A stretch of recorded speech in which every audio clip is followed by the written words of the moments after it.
Everyone, তোমাদেরকে স্বাগতম আজকে ভাষা কোচিং এর আরেকটি লাইভ ক্লাসে। আজকে আমরা পদার্থবিজ্ঞান দ্বিতীয় অধ্যায় গতি নিয়ে আলোচনা করব।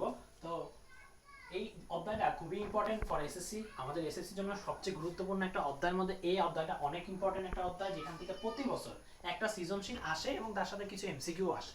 তো এই অধ্যায়ে আমরা আজকে ভালো করে এই অধ্যায়টার বেসিকটা আলোচনা করব, পরবর্তীতে সৃজনশীল এবং পরবর্তীতে এমসিকিউ নিয়ে তোমাদের সাথে আমি আসবো। তো যেটা হচ্ছে, প্রথমে এই অধ্যায়টা আমি শুরু করি, তাহলে আমাদের দেরি না করে ক্লাসটা শুরু করা উচিত। তো প্রথমে যেটা হচ্ছে যে গতি। গতি মানে কি, আমাকে তো বলো গতি মানে কি। গতি হচ্ছে কোন বস্তু, একটা বস্তু সাপেক্ষে আরেকটা বস্তু যখন চলমান হয় তখন তাকে গতি বলে। এই অধ্যায়ের প্রথম যে টপিকটা সেটা হচ্ছে গতি ও স্থিতি। তো আমি আজকে প্রথমে গতি আর স্থিতি নিয়ে আলোচনা করি। তো প্রথমে যেটা আছে সেটা হচ্ছে স্থিতি। ঠিক আছে, প্রথমে যেটা আছে সেটা হচ্ছে স্থিতি। স্থিতি স্থিতিটা কি বলো, স্থিতিটা কি? যখন কোনো বস্তু একটি বস্তু সাপেক্ষে আরেকটি বস্তু স্থির হয়, অর্থাৎ তুমি দেখো তুমি এখানে দাঁড়ায় আছো, আমি সেম দেখাই এটা তোমাদেরকে বোঝানোর জন্য যে স্থিতিটা হচ্ছে কি। ধরো আমি এখানে দাঁড়ায় আছি, এই জায়গাটায় দাঁড়ায় আছি। ধরো এটা একটা মানুষ, সামহাও এটা মানুষ, ধরে করো এটা একটা মানুষ। তো এইখান থেকে যেটা আছে এটা একটা মানুষ, এবং এইখানে ধরো এটা টেবিল বা চেয়ারের মতো। ধরো এখানে একটা চেয়ার আছে বা একটা টেবিল, এই একটা টেবিল, হ্যাঁ কোন টেবিল। তুমি এর সাপেক্ষে কি, এটা একটা টেবিল, একটা টেবিল, আর এটার সাপেক্ষে তোমাদের দুজনের মধ্যে যে ডিসটেন্সটা আছে এই ডিসটেন্সের সাপেক্ষে, এবং এটাকে আমি সাপেক্ষ হিসেবে ধরলাম। এই সাপেক্ষে একটা সাপেক্ষে আরেকটা হচ্ছে কি স্থির। যেহেতু যেটা স্থির থাকে সেটা হচ্ছে স্থির। এবং গতিটা হচ্ছে কি, গতিটা হবে সেম ওয়েতে, গতিটা হবে এরকম যে যেটা চলমান হয়, যা চলমান হয়, আমি লিখেন যা চলমান হয় তা হলো গতি। বা একটি বস্তুর সাপেক্ষে যখন আরেকটি বস্তু চলমান হয় তখন তাকে গতি বলে। তো এই হচ্ছে গতি, আবার আর এই হচ্ছে স্থিতি। তো গতি আর স্থিতি মনে হয় সম্ভবত আমার মনে হয় এখানে ক্লিয়ার হয়ে গেছে। গতি আর স্থিতি আমার কোনো ইয়ে নেই। তবে এবার গতি আর স্থিতি যদি আরো ভালোভাবে বুঝতে হয় তাহলে আমাদেরকে প্রসঙ্গ কাঠামোটা বুঝতে হবে। প্রসঙ্গ কাঠামোটা কি জিনিস আমি সেটা এখন তোমাদেরকে বুঝাচ্ছি।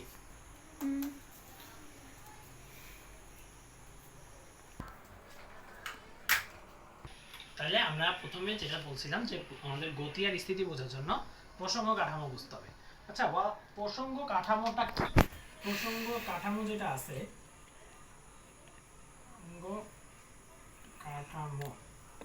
এই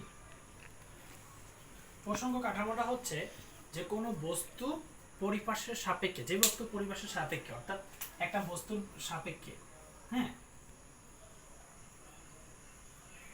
বস্তুর পরিপার্শ্বের সাপেক্ষে, যে বস্তুর পরিপার্শ্বের সাপেক্ষে বা কোনো বস্তুর পরিপার্শ্বের সাপেক্ষে অন্য বস্তুর অবস্থান বের করা হয়। আমি যখন অন্য বস্তুর অবস্থান বের করতেছি, কোন বস্তু অন্য বস্তুর কি করতেছি, বস্তুর অবস্থান বের করতেছি, অন্য বস্তুর অবস্থান বের করতেছি, অন্য বস্তুর গতি বের করতে পারতেছি, অন্য বস্তুর স্থিতি বের করতে পারতেছি। এইটাই হইতাছে প্রসঙ্গ কাঠামো। তাকে প্রসঙ্গ কাঠামো বলে। সো আমি তাকে কি বলবো, আমি তাকে প্রসঙ্গ কাঠামো বলবো।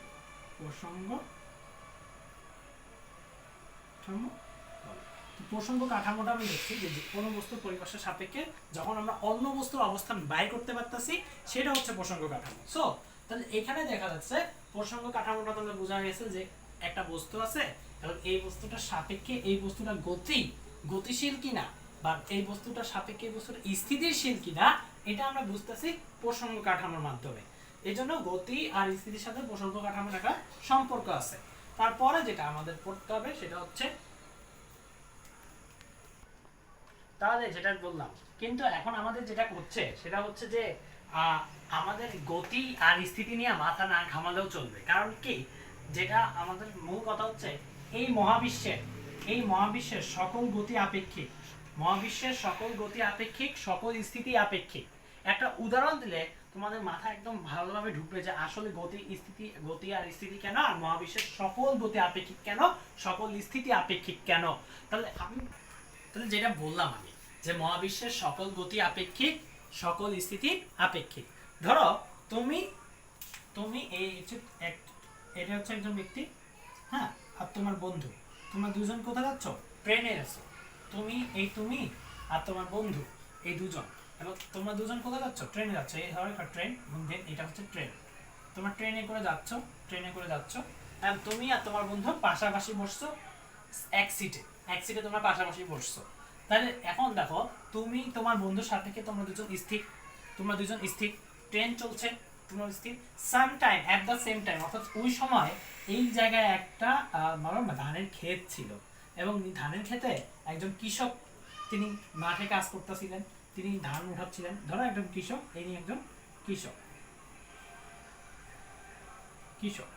একজন কৃষক তিনি মাঠে কাজ করতেছিলেন। তোমাদের ট্রেনটা এইখান থেকে যাচ্ছে। তো তোমরা যখন স্থির অবস্থায় দেখতেছো কৃষক, তখন কৃষক চলমান, কৃষক গতিশীল। আবার কৃষক যখন তোমাদের দেখতেছে, তোমরাও তাদের সাপেক্ষে গতিশীল। তাহলে এই এই উদাহরণ থেকে তো বোঝা যাচ্ছে যে গতি আর স্থিতি পুরোটাই আপেক্ষিক বিষয়। এজন্য পৃথিবীর, মহাবিশ্বের সকল গতি আপেক্ষিক, আবার সকল স্থিতি আপেক্ষিক, সকল গতিটাও আপেক্ষিক, সকল স্থিতিও আপেক্ষিক। ঠিক আছে? তাহলে এবার আমরা বিভিন্ন প্রকার গতি নিয়ে আলোচনা করব। অনেক গতি আছে, বিশেষ করে আমাদের পাঠ্য বইতে 5 রকম গতির কথা বলা আছে। আমি এই 5টা গতি নিয়ে আলোচনা করব। তো আমি যদি একটু 5টা গতি নিয়ে আলোচনা করি, তার আগে এটা মুছতে হবে।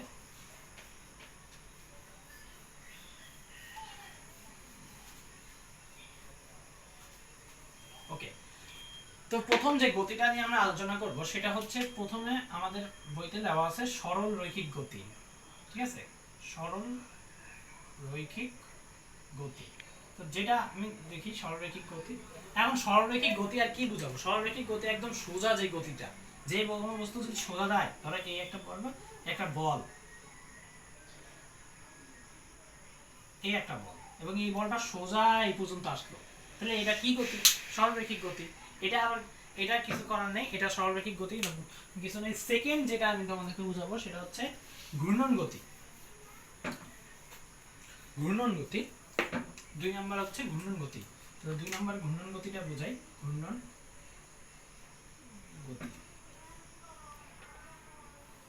গতি। আচ্ছা, ঘূর্ণন গতিটা কি? তাহলে ঘূর্ণন গতিটা কি? ঘূর্ণন গতিটা হচ্ছে, ধরো কোনো বস্তু যদি একটা নির্দিষ্ট বিন্দুকে কেন্দ্র করে ঘোরে, হ্যাঁ, যখন, এটার সংজ্ঞাটা এইভাবে দিলাম যে কখন কোনো বস্তু একটি নির্দিষ্ট বস্তুকে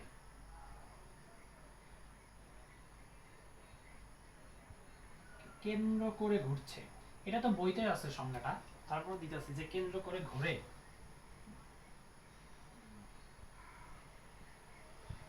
তখন তাকে ঘূর্ণন গতি বলে। কিন্তু যখন কোনো বস্তু একটা নির্দিষ্ট বস্তুকে কেন্দ্র করে ঘুরতেছে, তখন তাকে আমরা কি বলতেছি? ঘূর্ণন গতি বলে। তাহলে আমরা তখন তাকে ঘূর্ণন গতি বলতেছি। যখন কোনো বস্তু একটা নির্দিষ্ট বস্তুকে কেন্দ্র করে ঘুরছে, তখন আমরা তাকে ঘূর্ণন গতি বলতেছি। আচ্ছা, ঘূর্ণন গতি যদি উদাহরণ চাই, তাহলে তোমাদের 1 নম্বরের সহজ একটা উদাহরণ আছে, সেটা হচ্ছে তোমরা যেখানে এখন আপাতত বসে আছো তার উপর দিকে তাকাবা, দেখবা একটা ফ্যান ঘুরতে আছে তোমার মাথার উপরে, রাইট? একদম অবশ্যই গরমের দিনে ফ্যান তো ঘুরবেই। তো ফ্যান চলতেছে, এবং এই ফ্যানটা দেখবা যে একটা গোলের তার 3 পাশে 3টা পাখা, একটা গোল, এই গোলের এই পাশে একটা পাখা, এই পাশে একটা পাখা, এবং এই পাশে একটা পাখা, এবং এই 3 পাখা কিন্তু এই গোলটাকে কেন্দ্র করে ঘুরে। আবার একটা টাইমে দেখবা যে সূর্যকে কেন্দ্র করে কিন্তু পৃথিবী ঘুরতেছে, এটাও কিন্তু ঘূর্ণন গতির উদাহরণ। তাহলে এইটা হচ্ছে ঘূর্ণন গতির উদাহরণ। আবার হ্যাঁ, এইটাই হচ্ছে ঘূর্ণন গতির উদাহরণ। তাহলে একটা ফ্যানের উদাহরণ আর পৃথিবীর উদাহরণ, যেটা সূর্যকে কেন্দ্র করে ঘুরছে, এটাও কিন্তু ঘূর্ণন গতি। 3 নাম্বার যে গতিটা আছে, সেই গতিটা হচ্ছে চলন গতি। তাহলে চলন গতিটা কি?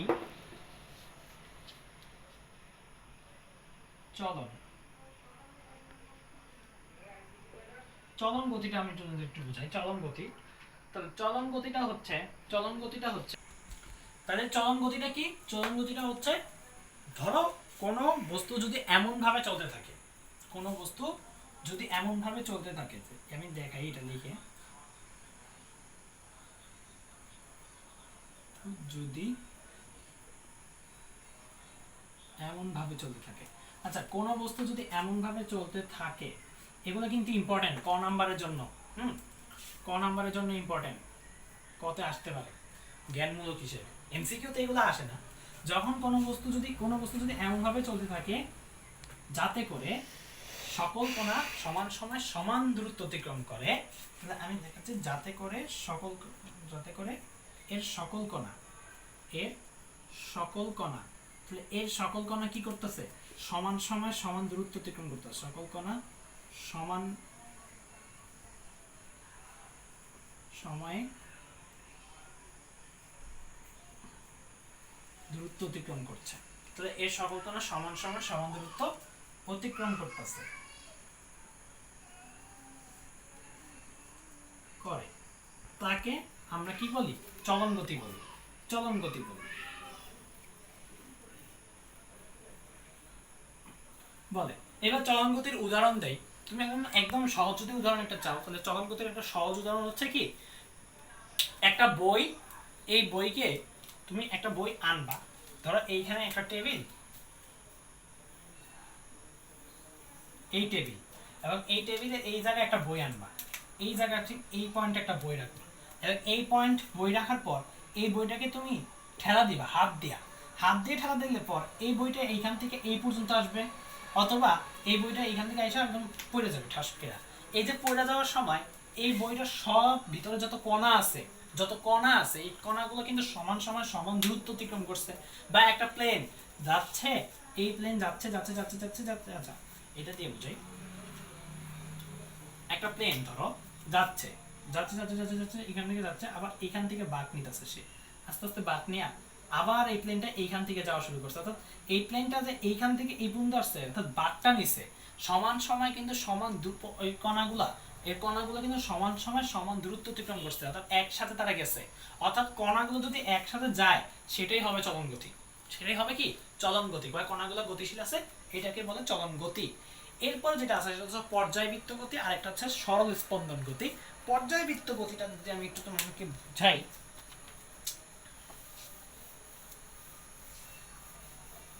আচ্ছা পর্যায়বৃত্ত গতি 4 নম্বরে পর্যায়বৃত্ত গতিটা, আচ্ছা এটা মনে হয়ে গেছে। পর্যায়বৃত্ত গতিটা দেখাতে চাইছি, সেটা হচ্ছে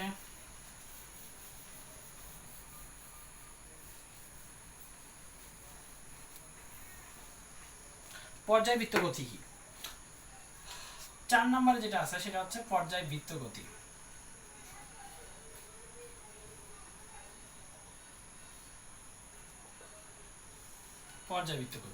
পর্যায়বৃত্ত গতিটা হচ্ছে এরকম, ধরো একটা বস্তু,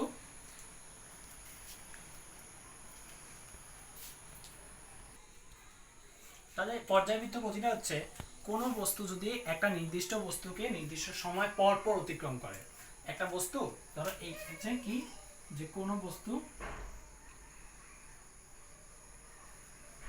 একটি বস্তুকে, এইখানটা একটা কাজ করো, কোনো বস্তু যখন দাও, ভালো লাগবে, কোনো বস্তু যখন একটি বস্তুকে নির্দিষ্ট সময় পর পর নির্দিষ্ট বিন্দুতে অতিক্রম করে, নির্দিষ্ট সময় পর পর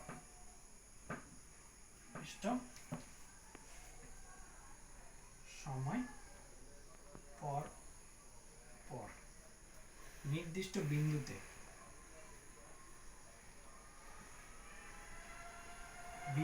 অতিক্রম করে, নির্দিষ্ট সময় পর পর নির্দিষ্ট বিন্দুতে অতিক্রম করে।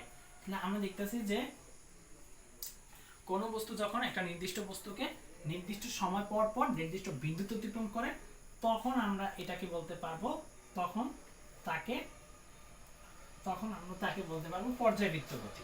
আচ্ছা পর্যায়বৃত্ত গতিটা কেমন আমি এটা বোঝাই। ঘড়ির কাঁটা, যখন আমরা একটা ঘড়ি যদি কল্পনা করি, ধরো একটা ঘড়ি কল্পনা করলাম, একটা গোল, এবং এখানে আমরা 12 দিলাম, এখানে আমরা 6 দিলাম, এবং এখানে 1 2 3 4 5 7 8 9 10 11।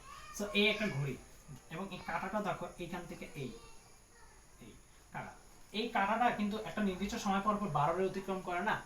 12কে 1 ঘন্টা পর পর, প্রতি 1 ঘন্টা পর পর ঘন্টার কাঁটাটা 12কে অতিক্রম করে প্রতি 1 ঘন্টা পর পর। সো এটা হচ্ছে তখন এটা হয়ে যাবে কি, এটা পর্যায়বৃত্ত গতি হয়ে যাবে, পর্যায়বৃত্ত গতি হয়ে যাবে। আবার আমরা আমরা ঘূর্ণন গতির সময় একটা উদাহরণ দিছিলাম যে সূর্যকে কেন্দ্র করে, ধরো এই আমার সূর্য, পৃথিবী কিন্তু সূর্যকে কেন্দ্র করে চারদিকে ঘুরছে, পৃথিবী সূর্যের চারদিকে ঘোরে। তো সূর্যকে কেন্দ্র করে পৃথিবী চারদিকে ঘোরে, এটা আমরা বলছিলাম ঘূর্ণন গতি। সেম ওয়েতে পৃথিবী কিন্তু সূর্যকে কেন্দ্র করে একটা নির্দিষ্ট সময় পর পর ঘুরতেছে। পৃথিবী সূর্যকে কেন্দ্র করে একটা নির্দিষ্ট সময় পর পর ঘুরতেছে, তাহলে এটা হচ্ছে, এটাও একটা পর্যায়বৃত্ত গতি। এই এই উদাহরণ থেকে আমরা তোমাকে এই উদাহরণ থেকে আমরা বলতে পারবো যে পর্যায় ঘূর্ণন গতি এক ধরনের পর্যায়বৃত্ত গতি। ঘূর্ণন গতি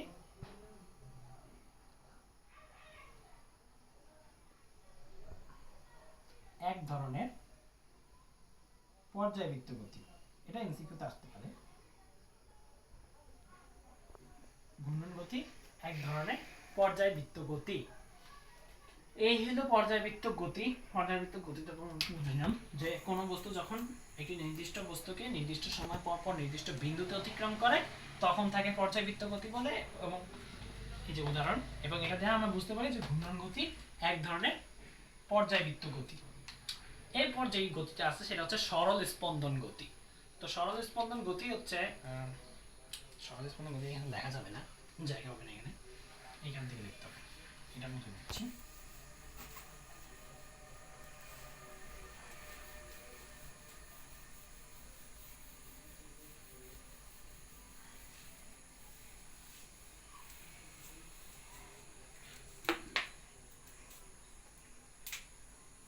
এই তাহলে 5 নাম্বার যে গতিটা হচ্ছে সেটা হচ্ছে সরল স্পন্দন গতি। সরল স্পন্দন গতিটা হচ্ছে পর্যায়বৃত্ত গতি সম্পন্ন। হ্যাঁ, ধরো পর্যায়বৃত্ত গতি সম্পন্ন, আমি সংজ্ঞাটা আগে লিখি, তারপর তোমাকে বুঝে দেবো। পর্যায়বৃত্ত গতি সম্পন্ন কোন বস্তু, পর্যায়বৃত্ত গতি সম্পন্ন কোন বস্তু যখন পর্যায়কালের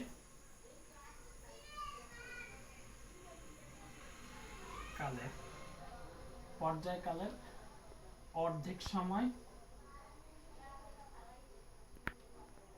একদিকে, পর্যায়কালের অর্ধেক সময় একদিকে, এবং বাকি অর্ধেক সময় তারই বিপরীত দিকে, এবং বাকি অর্ধেক সময় বাকি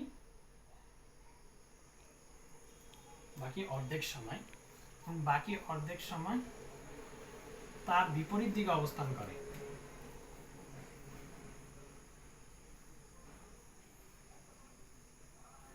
দিয়ে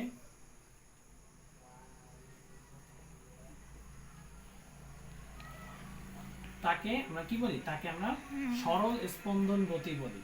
এবার এটার উদাহরণ দিই আমি, দাঁড়াও। সরল স্পন্দন গতি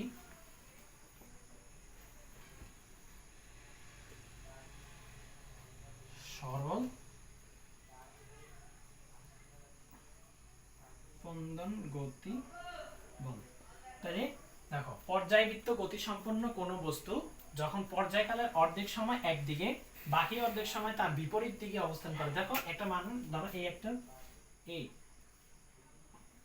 এই একটা দোলনা কল্পনা করো, একটা দোলনা, এবং এই দোলনায় একজন মানুষ বসে আছে,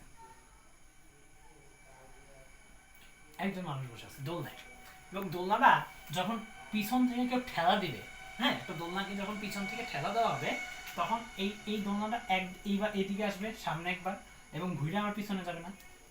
দোলনা যখন আসবে তখন সামনে আসবে না। বা ধরো এই একটা বস্তু যখন আমি এটা করবো, এই ঠেলা দিব, তখন এটা ঠেলা দিলে এই পর্যন্ত আসবে, আবার ঠেলা দিলে এই পর্যন্ত এসে আবার এই পর্যন্ত যাবে। একটা স্প্রিং তো, এটা এইভাবে তো দুলবে, এইভাবে দুলবে না। এটাই পর্যায়বৃত্ত গতি। এটাই পর্যায়বৃত্ত গতি। এই যে এই পর্যন্ত আসতেছে, আবার পিছনে যেতেছে, সামনে যেতেছে। পর্যায়কালে অর্ধেক সময় এটা সামনে আছে, পর্যায়কালে বাকি অর্ধেক সময় এটা পিছনে যাচ্ছে, এবং এটা বিপরীত দিক, সোজার সামনের বিপরীত দিক পিছনে। তবে যেটা বললাম যে পর্যায়কালের অর্ধেক সময় একদিকে, বাকি অর্ধেক সময় তারই বিপরীত দিকে, তাহলে তাকে বলা হয় সরল স্পন্দন গতি। আবার যখন একটা ঘড়ি, অনেক সময় ঘড়ি দেখবা ঘড়ির নিচে এরকম বেল থাকে, একটা ঘড়ির নিচে অনেক ঘড়ি আছে, এগুলোর নিচে বেল থাকে, এরা এইভাবে দুলতে থাকে। পর্যায়কাল অর্ধেক সময় একদিকে, বাকি অর্ধেক সময় তার বিপরীত দিকে। ঠিক আছে, তাহলে এই হচ্ছে সরল স্পন্দন গতি। তাহলে গতি নিয়ে আজকে যেই ক্লাস ছিল পার্ট 1-এ, 5টা গতি সম্পর্কে, গতি আর স্থিতি সম্পর্কে ধারণা ছিল। পরবর্তী ক্লাসে আমরা যে সমীকরণ আছে, গতির সমীকরণ, এছাড়া ত্বরণ, মন্দন, দ্রুতি, বেগ, এগুলো বাকি, এগুলো নিয়ে আমরা আলোচনা করবো পরের ক্লাসে। আপাতত আজকের ক্লাসটা যদি তোমাদের ভালো লেগে থাকে, তাহলে আমার চ্যানেলটাকে দয়া করে সাবস্ক্রাইব করে দিবা এবং বেল আইকন, পাশে থাকা বেল আইকনটা ক্লিক করে দিবা। তাহলে তোমাদের আমরা যত ক্লাস করাবো ওই ক্লাসগুলো তোমরা পেয়ে যাবা, তাড়াতাড়ি পেয়ে যাবা। আজকের মতো এখানেই শেষ। খুদা হাফেজ।